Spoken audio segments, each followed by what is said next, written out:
des vies et des hommes. Isabelle Rupin.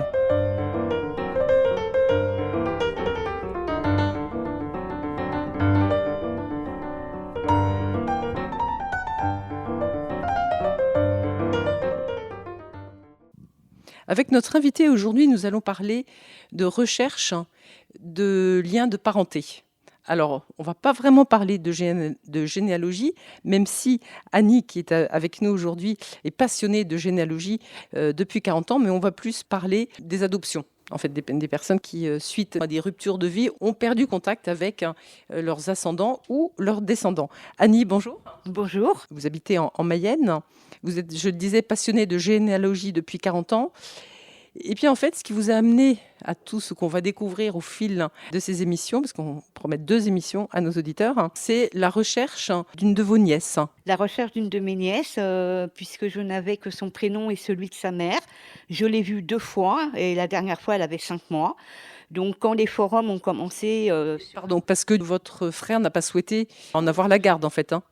Je pense que c'est surtout parce que la maman est partie et que voilà, le lien a été coupé à ce moment-là. D'accord, donc pardon, je vous laisse continuer. Donc vous aviez envie, c'était très vite après que la maman soit partie que vous avez commencé à rechercher cette petite fille ou longtemps après? Longtemps après, puisque cette petite fille était née dans les années, on va dire 75, et moi c'est au début d'Internet, dans les années 2000, que j'ai commencé à rechercher, puisque j'avais pas d'autres moyens avant de pouvoir la retrouver.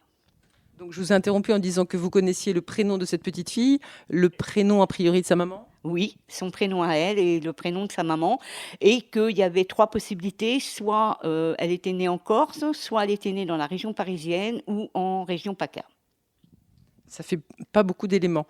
Vous l'avez retrouvée, cette petite fille? Oui, j'ai mis 10 ans, mais je l'ai retrouvée. On m'a surnommé le pitbull d'Internet. Et depuis, vous avez aidé beaucoup de familles à se reconstituer. Et c'est assez fascinant de vous écouter. On va peut-être déjà parler de tous ces enfants issus d'un accouchement sous X, parce que c'est le plus fréquent dans les recherches qui se font après, et ça c'est quelque chose qui est très important pour vous. Alors, c'est pas forcément ce qui est le plus fréquent, mais c'est ce qui me touche le plus. Voilà, c'est une cause contre laquelle je me battrai toujours, même si je vais réduire mes aides au fur et à mesure, mais je n'abandonnerai pas le fait qu'il faut abolir cet accouchement sous X. Et alors qu'est-ce qui vous fait dire qu'il faut abolir l'accouchement sous X? Alors déjà parce qu'il y a beaucoup de dérives. Soit on en profite pour retirer de force des enfants à leur maman, soit on se sert de n'importe quel prétexte pour... Et puis il y a eu beaucoup de magouilles, donc faut pas se leurrer, que ça soit les notaires, les médecins, il y a eu des œuvres privées, on a eu des prêtres, des sœurs, beaucoup de personnes ont manifestement fait en sorte que l'accouchement sous X perdure. Vous voulez dire que des personnes allaient essayer de convaincre des jeunes mamans de confier leur enfant à l'adoption, c'est ça? Alors, soit on leur forçait légèrement la main, entre guillemets, soit on leur faisait croire que le bébé était mort, ou on changeait la date de naissance ou le lieu de naissance. Et ça a existé, et est-ce que ça existe encore aujourd'hui, d'après vous, Annie? Alors, ça existait beaucoup, peut-être un peu moins maintenant, mais on n'a aucun moyen de le savoir. Que l'accouchement sous X, par contre, permet des dérives, de faire reconnaître un enfant par un homme et après par l'épouse de ce monsieur alors qu'il n'y a aucun lien, oui, je pense que ça se fait encore. Ça veut dire sans passer par des jugements d'adoption. En passant par des voies détournées, tout à fait. C'est quelque chose d'assez intriguant, ce que vous dites. C'est vrai qu'on n'imagine pas du tout cette face un petit peu cachée. Donc, le déclencheur, c'était cette petite fille. Puis je crois que vous avez aussi, mais alors peut-être que je mélange un peu de choses, mais une histoire personnelle aussi avec votre papa qui vous a aussi conduit pour aider des familles à se reconstituer. Alors c'est vrai que mon papa, que j'aimais énormément, c'est lui le premier qui m'avait noté sur un petit morceau de papier que j'ai toujours d'ailleurs, les éléments importants de la généalogie familiale. Et j'ai découvert à l'âge de 60 ans qu'il n'était pas mon père biologique, mais bon, il le restera toujours. Mais je sentais bien qu'il y avait quelque chose qui n'allait pas. On sent ce genre de choses. Donc pendant toutes ces années, vous avez vécu avec ce secret. Tout à fait. le secret et qui en plus pouvait être dangereux parce que euh, ma mère, on va dire, donnait les antécédents médicaux du papa que j'avais pas, donc ça aurait pu être dangereux pour ma santé, mais apparemment certaines choses ne réfrènent pas certaines femmes. Vous aviez eu des doutes, malgré tout, sur l'identité de votre... Je pense que c'est quelque chose que j'ai entendu quand j'étais petite, mais comme toutes les choses qui font mal, on met un chapeau dessus jusqu'au jour où ça explose. Bon, il y a eu beaucoup de discussions ces dernières années pour savoir justement s'il fallait poursuivre cette procédure d'accouchement sous X. Vous, vous êtes très, très opposé. Ah, je suis opposée, surtout qu'il y a d'autres modèles, par exemple comme en Angleterre, où c'est ce qu'on appelle un accouchement protégé. C'est-à-dire, à l'âge de la majorité, l'enfant, s'il souhaite, ou la maman, ouvrir, il a l'identité et les organismes s'occupent de mettre en relation et ça se passe bien. Donc, pourquoi ne pas appliquer chez nous ce qui se passe bien ailleurs? Parce que là, en France, quand on fait un accouchement sous X, est-ce qu'il y a des renseignements sur les parents? Est-ce qu'il y a quelque part un moyen de suivre après, ou il y a peut-être l'organisme qui fait cette adoption, qui a des éléments? Tout dépend de la personne qui recueille les dossiers, enfin les éléments. C'est vrai que dans le temps, non, hein, des fois, on avait un âge approximatif, éventuellement un prénom qui n'était pas forcément le bon. Maintenant, paraît-il que, enfin, mais vous voyez ce que je trouve, moi en tant que généalogiste, hein, même si je suis bénévole, atroce, c'est que, par exemple, l'État fabrique de faux papiers. Alors ça va peut-être vous surprendre, mais par exemple, avant 1966, avant novembre 1966, un enfant qui avait été adopté s'était noté dans son dossier légitimé par adoption de monsieur et madame. À partir de novembre 66, très belle loi qui fait que on fait naître cet enfant de ses parents adoptifs, c'est-à-dire qu'on fait accoucher une femme qui, légalement, n'a jamais accouché. Voilà. Et ça, je trouve pas ça très... Enfin, voilà, on parle de faux papiers, mais les faux papiers, il ne faut pas aller les chercher bien loin quelque part. Alors qu'en fait, il s'agit certainement d'une volonté de protéger la famille et l'enfant et de ne pas le stigmatiser en disant tu es un enfant adopté, parce que parfois c'était une injure quand même. L'enfant adopté, Je pense que c'était surtout, oui, parce qu'il faut savoir aussi qu'il y avait des organisations, par exemple, où les parents payaient pour avoir un enfant. Dans les œuvres, les fameuses œuvres, on en a des célèbres. Hein. Il y a eu la filière de Madame Reinert à Lille, on a eu les berceaux de Rouen, à Rouen, il y a eu la fondation de Gville. Quel est le lien entre le fait que ces organismes se faisaient payer pour confier un enfant à une famille et le fait qu'on ait voulu enlever de l'état civil de l'enfant qu'il ait été adopté?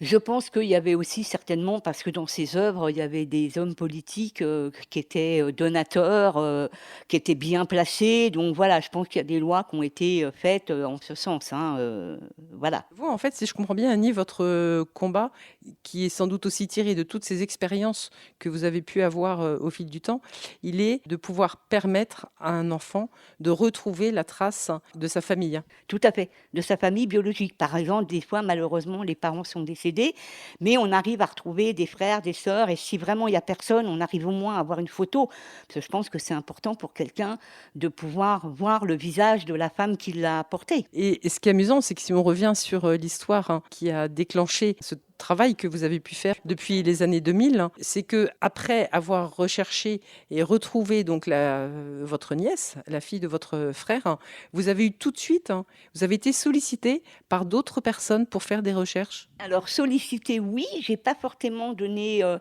le déclic, on va dire, pour les personnes nées sous X, c'est que non seulement on leur met une croix à vie, mais en plus, ce qu'il faut savoir, c'est que quand le CNAOP retrouve les mères, Alors, pardon, le CNAOP, c'est le Centre national d'adoption, d'origine. de l'accès aux origines. Voilà, tout à fait. C'est un organisme qui a été créé sous l'impulsion de Madame Royal, à savoir dans les années, oui, à peu près 2002, je crois, il a été créé, pour favoriser, ça c'est le mot, les recherches, mais on s'aperçoit que, bon, où ça se passe bien, où ça se passe pas bien, ce qu'il faut savoir, c'est que leurs médiateurs ne sont pas des médiateurs, Ce sont des fonctionnaires. Pour moi, ils ne sont pas formés pour être médiateurs dans ce type de recherche. C'est-à-dire, qu'est-ce que vous... Alors, médiateur, on imagine mettre en relation, mais c'est Non, peut-être plus que ça. expliquer la situation à la famille, aux mères de naissance quand elles sont encore vivantes. Moi, j'ai eu le cas de 2 mères de naissance qui avaient mis un secret après la mort. Alors, je vous expliquerai après ce que c'est que le secret après la mort, avec le CNAOP et qui, avec nous, ont levé et accepté de donner l'identité et d'avoir des contacts avec les enfants. C'est-à-dire qu'en fait, le CNAOP n'a pas essayé du tout de les convaincre de lever ce secret, c'est ça. Et vous, vous avez réussi, c'est ça? Alors, c'est pas. Alors, moi, je passe par une médiatrice. Et disons que, oui, le CNAOP se met en contact avec la mère, mais ce qu'il faut savoir, ça, c'est très important. Avant, quand il n'y avait pas le CNAOP, au niveau du Conseil général, quand une personne consultait son dossier, il regardait est-ce que la mère était en vie ou pas, mais si la mère était décédée, il y a... Alors, le secret après la mort existait, mais comme personne ne le savait, les femmes ne le mettaient pas. Le problème, c'est qu'après la création du CNAOP, si une mère refuse le contact et refuse qu'on donne son identité, le CNAOP va lui poser la question fatidique, maintenez-vous le secret après votre mort? Je pense qu'il faut être tordu quand même pour aller poser ce type de questions. Excusez-moi, mais j'assume mes propos par rapport... voilà. On sent de toute façon que vous êtes d'un caractère à assumer vos propos. Annie, pour rappeler à nos auditeurs, le CNAOP, donc c'est vraiment un lieu qui centralise toutes les informations sur tous les éléments qu'on peut avoir sur les mamans qui ont confié leurs enfants à l'adoption et sur des enfants adoptés qui recherchent leurs origines. Alors non, il ne regroupe pas tout, mais chaque département a un conseil général avec un service social à l'enfance où la personne peut consulter son dossier. Ensuite, si au niveau du dossier, il n'y a rien ou que la personne ne sait pas comment faire, elle va s'adresser au CNAOP qui, lui, va prendre le dossier et en fonction des éléments, va voir si la mère peut être trouvée ou pas et vont prendre contact avec la mère. Ils peuvent prendre contact avec la mère. Si la mère refuse de voir son enfant, eh bien, ça sera une fin de non-recevoir adressée à l'enfant. On lui dira « on ne peut rien pour vous » ou on lui dira « votre mère a refusé de vous voir ».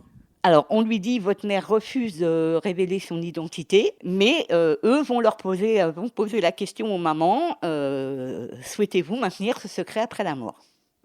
Parce qu'une des autres difficultés, j'imagine, c'est aussi quand même vraiment de remonter avant de demander à la maman si elle est opposée ou si elle est favorable à cette rencontre avec son enfant. C'est peut-être aussi d'arriver à reconstituer ce fil précisément quand les enfants sont nés sous X ou quand ils ont été abandonnés dans on ne sait quelles circonstances. C'est très compliqué de remontrer ce fil. Et ça, le CNAOP va pas faire 1000 et 1000 recherches. Non, ils vont chercher en fonction d'un prénom, d'une date de naissance. Voilà, ça va s'arrêter là. S'ils ne trouvent rien, ils vont clôturer le dossier. Des fois, ça mettra 7 ans pour qu'on leur dise ben non, on n'a rien trouvé. Et alors, vous, puisque donc vous avez été sollicité et que vous avez beaucoup de résultats, vous avez réussi à mettre en relation beaucoup de fratries ou de familles, vous vous appuyez, je crois, sur quelque chose qui n'est pas complètement légal en France, mais il n'y a qu'en France et en Pologne que ça n'est pas encore légal, c'est le test ADN, ça qui est quelque chose d'assez révolutionnaire. C'est vrai que c'est révolutionnaire. Moi, quand j'en ai entendu parler la première fois, il y a 8 ans, 9 ans, j'ai dit c'est l'avenir des personnes nées sous X. Effectivement, pendant un temps, ça a été superbe. Mais le problème qui s'est passé, c'est que si vous voulez, donc c'était pas toléré en France, mais les sociétés livraient. Les sociétés livrées, c'est-à-dire qu'on pouvait Voilà. s'adresser à des sociétés américaines. L'idée, c'est d'envoyer son test ADN, enfin un extrait de son ADN, à des sociétés américaines, et puis les sociétés américaines font leur business et éventuellement font coïncider des ADN, c'est ça? Voilà, tout à fait, c'est le principe. Mais donc, il y a dû y avoir quelque chose il y a 2 ans maintenant, puisque les sociétés ne veulent plus livrer en France. Alors, que les gens se rassurent, on dit toujours impossible n'est pas français. Donc, la loi n'autorise plus les sociétés à livrer en France, mais il y a des tas de moyens pour se faire livrer un test ADN. Vous avez des amis à l'étranger, ils peuvent vous l'avoir. Vous passez par une boîte relais comme si vous vouliez acheter des chaussures, et puis voilà, vous achetez des chaussures aux USA qui n'existent pas en France. Vous envoyez sur une boîte relais, Et puis voilà, le tour est joué. Donc c'est vraiment de l'hypocrisie, on va dire, de la part de l'État. Je ne sais pas ce qu'ils cachent, je ne sais pas ce qu'ils veulent cacher pour ne pas autoriser ces tests ADN. On autorise bien les consommateurs à savoir d'où vient la viande qu'ils mangent. Il y a une traçabilité. Donc pourquoi on refuse aux humains de ne pas connaître leurs origines? Je trouve ça quand même un peu...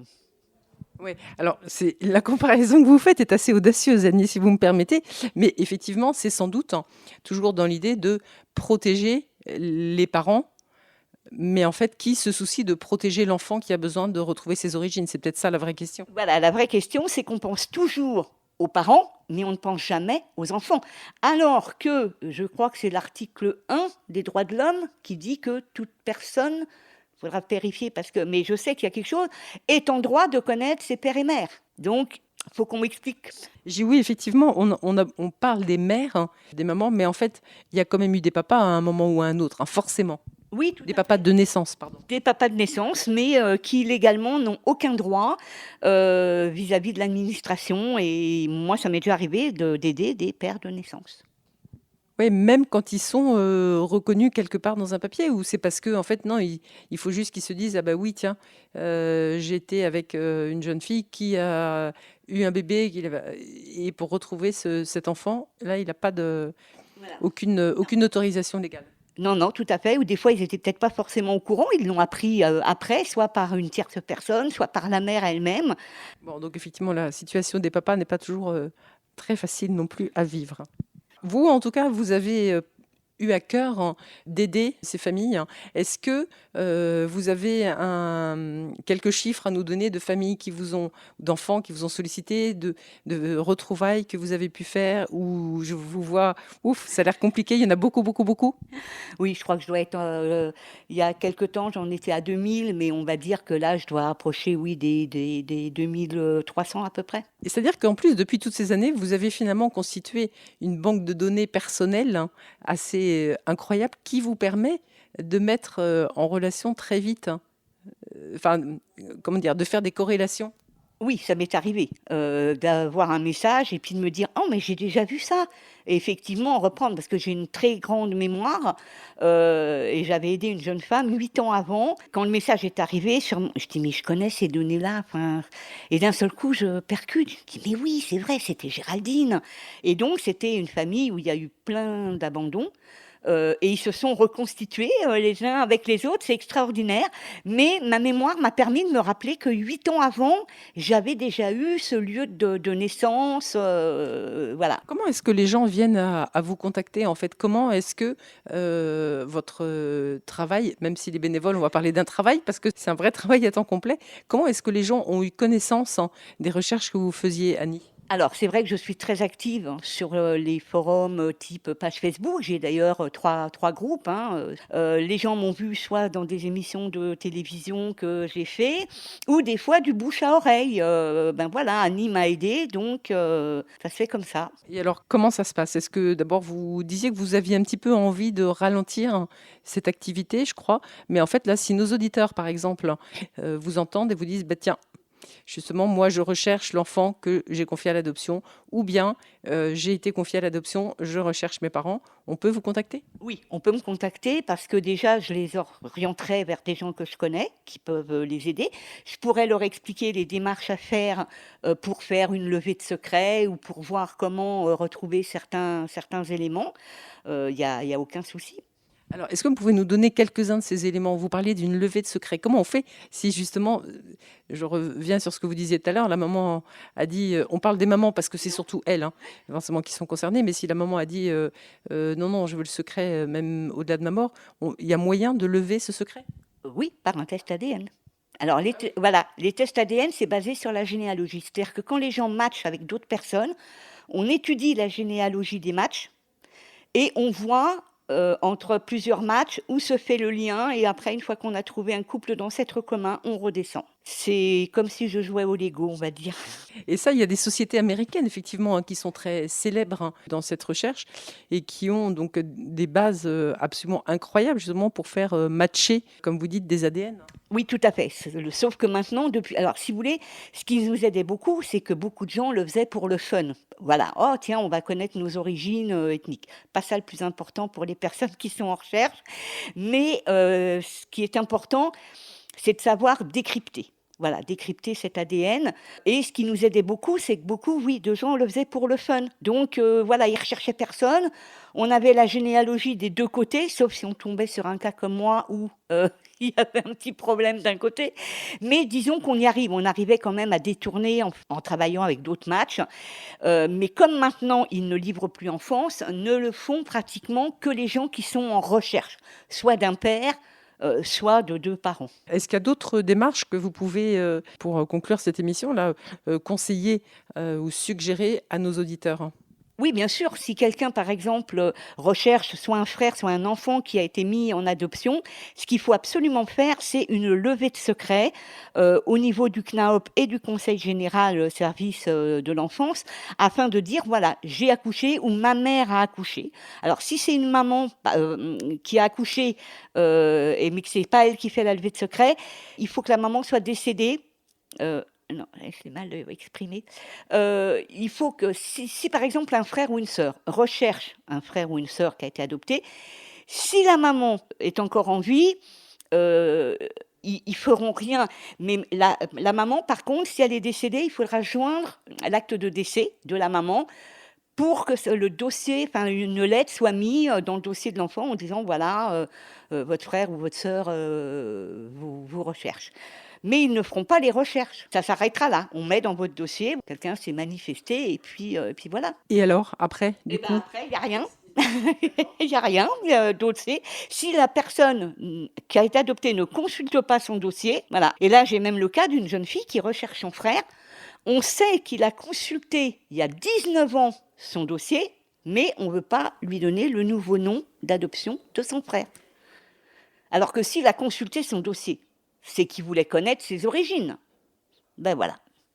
Et personne dans cette administration ne peut lui dire, bah, est-ce que vous souhaitez toujours... Non, ça fait pas partie des...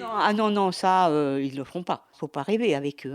Annie, vous êtes assez bien placée aussi pour savoir que, enfin, les dommages que peut créer cet abandon et cette méconnaissance, cette absence de connaissance des racines, des origines. Vous avez, vous, rencontré beaucoup d'enfants qui sont vraiment dans cette attente anxieuse et qui ont besoin de retrouver ces origines pour peut-être se réconcilier avec eux-mêmes ou je ne sais quoi.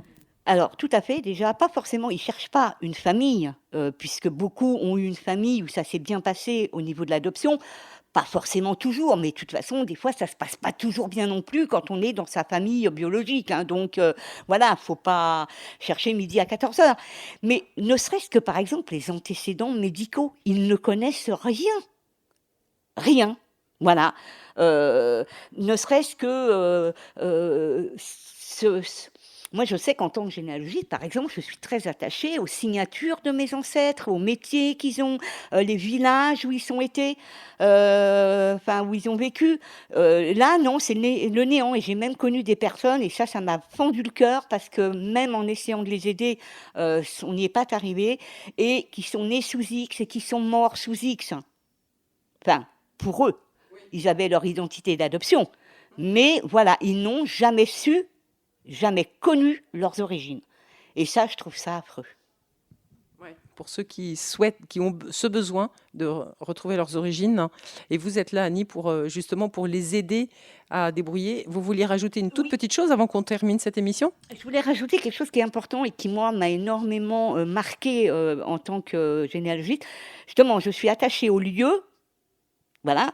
Eh bien, il faut savoir que les enfants nés sous X jusqu'aux années 90, on leur modifiait leur lieu de naissance. Et ça, moi, ça m'a... Vous voyez, moi, j'ai des frères, par exemple, moi, je suis née à Malakoff, dans le 92, j'ai des frères et sœurs qui sont nés avant. On passait la barrière et c'était la ville d'à côté. Mais moi, je suis née à Malakoff et j'aurais pas accepté qu'on me dise, bah, tiens, du jour au lendemain, hop, t'es née avant. Pour masquer un peu, au cas où les parents se manifestent, on leur dit, bon non, nous, à cette date-là, on n'a personne. Hein.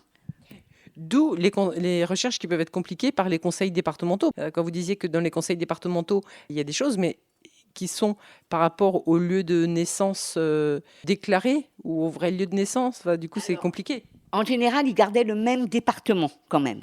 C'est très rare, j'ai vu 2 situations où la personne était née dans le 76 et ils l'ont fait renaître dans le 92, là où elle avait été adoptée. Mais j'en ai pas eu fréquemment.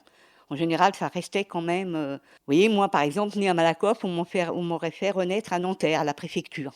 Merci beaucoup Annie pour ces premiers éléments sur ce qui vous occupe une grande partie de votre temps, c'est-à-dire d'aider des fratries à se retrouver, d'aider des familles à se reconstituer, et ça bien à la demande des intéressés, soit ceux qui ont confié leurs enfants à l'adoption ou soit ceux qui ont été confiés à l'adoption. Vous nous avez donné quelques éléments et puis on se retrouvera la semaine prochaine pour une autre émission où là vous allez vraiment partager des très belles rencontres. L'émission n'y suffira pas, mais on en sélectionnera quelques-unes des très belles rencontres que vous avez pu provoquer grâce à tout ce travail. Alors Annie, merci beaucoup et à la semaine prochaine. À la semaine prochaine.